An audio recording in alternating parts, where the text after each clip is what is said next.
yang yun sajamo nasiro sakin ananda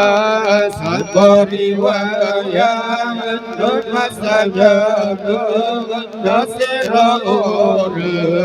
sakin ananda kahapedon sakit dan korang gondorona kun ngana iberiba jangan menunggu Allah sakit dan korang gondorona kun ngana iberiba kata sembahyang kapuja Tuhan Allah Ta'ala jata sembahyang terpuja Tuhan Allah Ta'ala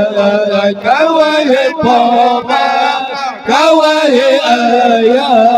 Buddha berbagai jenis saja sembahyang kawahai Tuhan kawahai ayah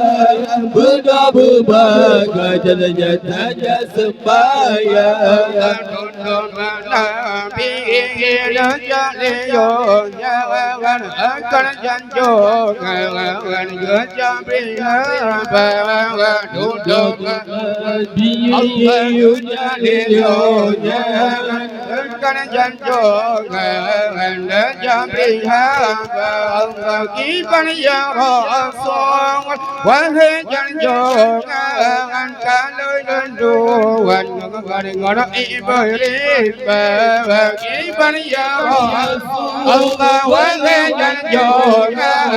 Kaloi lenduan Ngana iberiba Allah jata sembahyang terpuja Tuhan Allah Ta'ala jata sembahyang terpuja Tuhan Allah Ta'ala kawahai Tuhan kawahai ayah Buddha berbagai jenis saja sembahyang kawahai Tuhan kawahai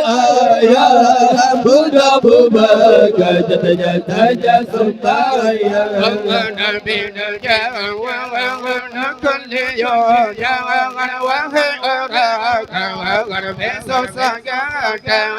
Nabi jauh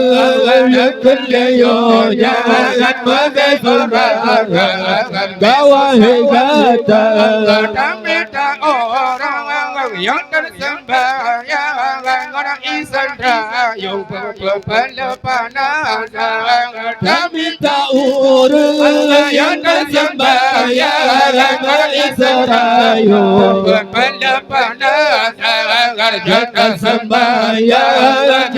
sembahyang terpuja Tuhan Allah Ta'ala jata sembahyang terpuja Tuhan Allah Ta'ala kawahai paman kawahai ayah Buddha berbagai jenis saja sembahyang kawahai paman kawahai